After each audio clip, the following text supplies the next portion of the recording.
Entonces, el presidente lo ha dicho muchísimo. La militancia es en el partido lo que el pueblo en la nación, o lo que el pueblo a la nación. Y esa es la situación. Ahora, si funcionan o no las encuestas, pues son discusiones estériles, no van al fondo del problema. Que si Morena gana elecciones porque son muy competitivos, los individuos que salen de las encuestas, no. Morena no gana elecciones porque son muy competitivos y porque salen de las encuestas las personas más maravillosas.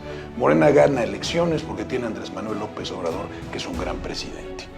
Y hay mucha soberbia, lamentablemente, en gente muy menor, en muchas ocasiones, que cree que porque sale en una encuesta, verdaderamente ya está ungido por sus propios méritos, por sus propias capacidades. Entonces, yo no es que desconfíe de las encuestas, es que me gustaría que no se desoyera la voz de la militancia de Morena y que no, sobre todo porque hay una inconformidad de la que hay que hablar. No nos vamos al club de las autoalabanzas y de las mutuas alabanzas.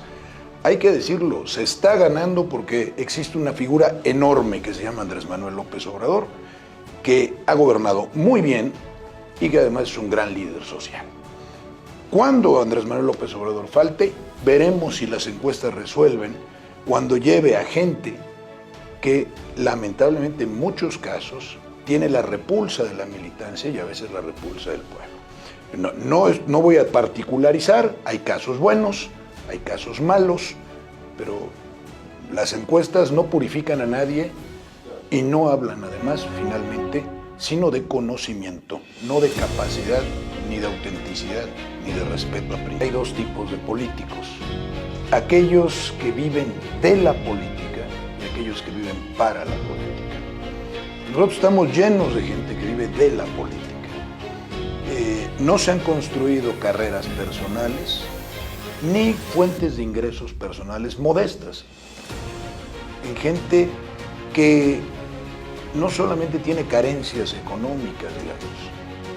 Las carencias económicas del pueblo son las que tenemos que satisfacer, no las nuestras, cuando estamos en política, o no son prioridad las nuestras. Pero no solamente hay carencias económicas, hay carencias emocionales en el ejercicio del poder, en el desmesurado o la desmesurada ansia de reconocimiento por un montón de complejos y muchas cosas. Entonces, yo creo que el problema es que hay demasiada gente que vive de la política y poca gente que vive para la política. Vivir para la política es vivir a partir de las convicciones y de los ideales en el ejercicio de la política, pero poderse retirar en determinado momento y regresar, como regresaban los republicanos romanos a su campo, a arar su campo después del consulado o después de haber ejercido cargos importantes en la República. No es el caso, ¿verdad? Dentro y fuera del partido, lamentablemente, estas cosas no se han dado. Sí, efectivamente no se vive en política sin un sano pragmatismo, efectivamente hay que llegar. Pero nosotros en México, para cerrar este punto, tenemos una oposición desarticulada, desmadejada, destruida. Es decir, no nos vamos a enfrentar realmente a una oposición como partidos políticos bien armada.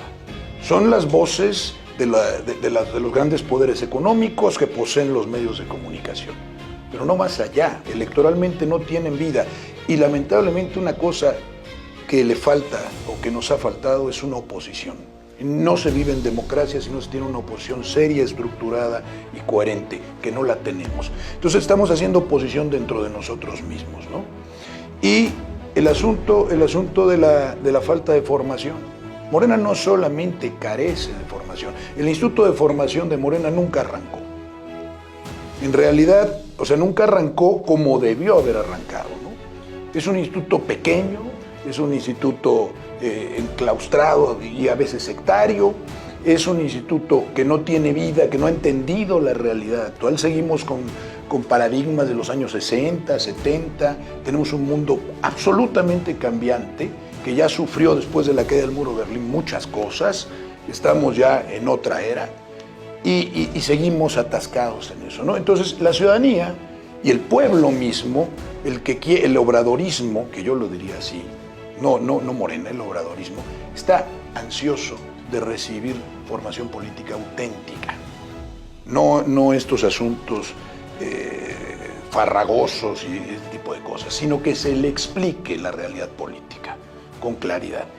Morena necesita cuadros, no ha construido, no los ha construido, y por eso los políticos tradicionales están ganando. Porque estos políticos son avesados, son listos, son astutos, saben dar la vuelta, saben trabajar y saben operar. Si el PRI tenía algo, era disciplina y capacidad de organización, y se estructuraba en territorio y tenía poder de convocatoria. Nosotros, lamentablemente, hay que decirlo, no lo tenemos. Y no lo tenemos porque no entendemos de disciplina, creo, en gran medida. Pero bueno, mi preocupación se da en cuanto a el abandono de la figura de Andrés Manuel López Obrador y el qué va a suceder después cuando Morena tenga a una serie de individuos con sus chalecos, estos que son muy simbólicos, ¿verdad?, recorriendo y diciendo esto. Y yo no digo del pasado remoto, como dice la maestra.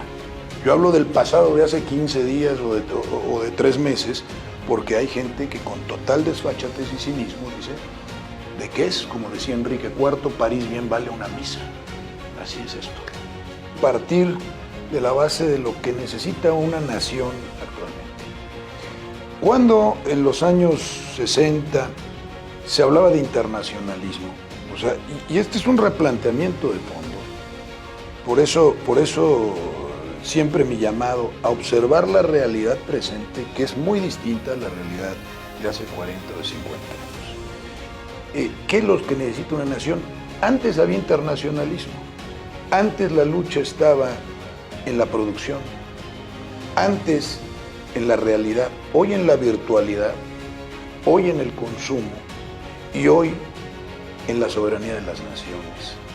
Entonces, hoy la tradición y la soberanía son importantísimas y el presidente lo dice, cosa que no eran en la lucha de antes. Entonces, ¿por qué uno de los pilares de la transformación es la recuperación de la soberanía? Porque sin soberanía no hay absolutamente nada. Nos diluimos en la entelequia esta globalista, en la que somos víctimas fáciles y propicias de las grandes compañías transnacionales. Entonces no tenemos que perdernos en luchas pequeñas.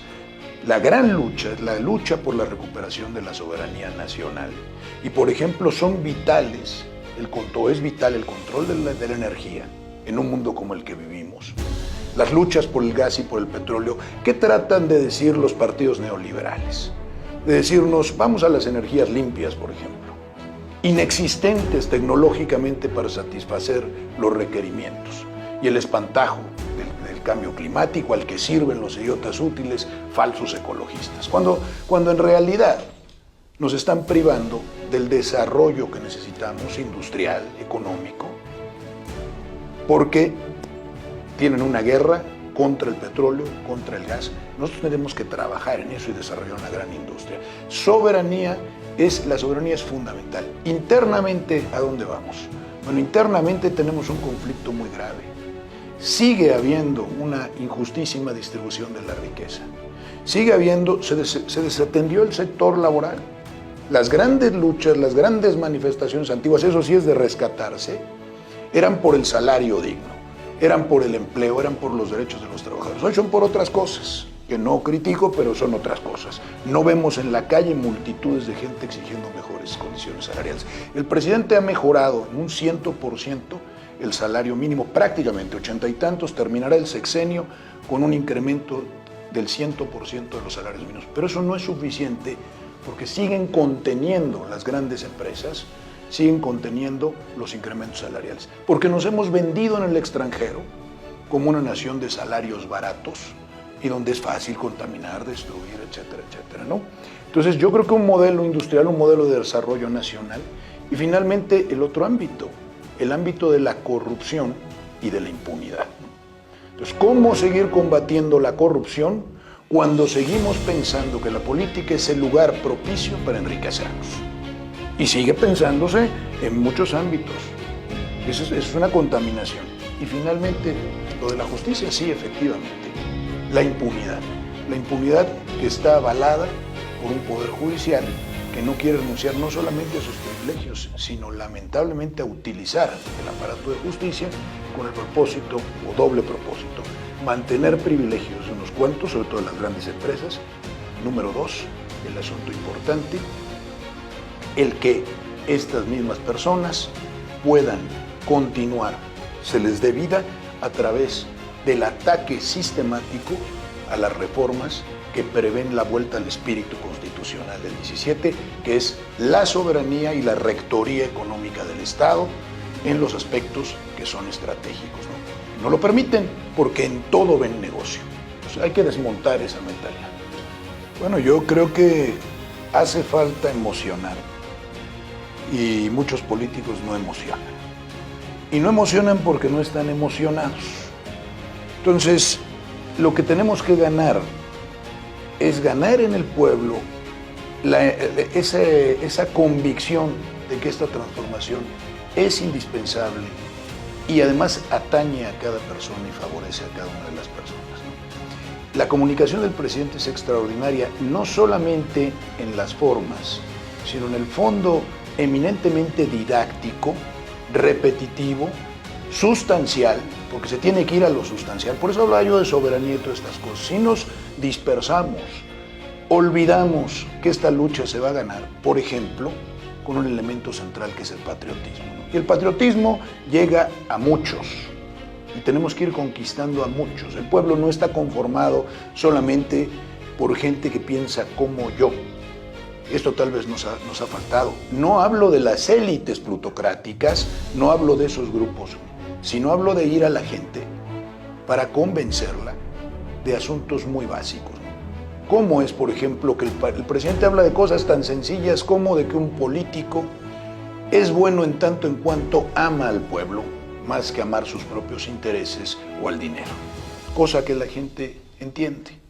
Entonces, la comunicación, que es un terreno importantísimo, la transmisión de las ideas y de las emociones, que hoy la oposición está trabajando también ya a través de la inteligencia artificial.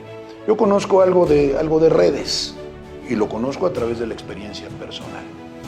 Y estoy empezando a entender cómo es que se le puede llegar a la gente y cómo es que se puede construir esa emoción y cómo es que se puede politizar a partir también del ejemplo del presidente, ¿no? Precisamente esa es la formación. Y no ha habido una formación complejísima y de ideas dificilísimas de entender, sino muy sencilla. Lo vemos en la mañanera. Se dirige a todo el pueblo, se dirige de forma sencilla y atiende a los asuntos más profundos del ser humano. Aquellos que convencen a todos y que los motivan y los emocionan. Él dice, habla de honradez, habla de patriotismo, habla de bondad, habla de amor al prójimo, habla de cosas que entiende toda gente bien nacida y con bondad y con deseos de que prospere su comunidad, su pueblo, su nación. Entonces, estos son los asuntos en los que Morena y en los que la próxima administración debe trabajar, creo yo. Y se me olvidaba decir algo importantísimo antes, una reforma fiscal que es vital para el progreso de México. Tenemos pocos recursos, somos el tercer país en toda Latinoamérica con la más baja recaudación o la más baja recaudación en comparación del Producto Interno Bruto. O sea, tenemos muy poco producto de los impuestos. Esto es un asunto cultural, pero es un asunto también de valentía en las reformas que deben hacerse.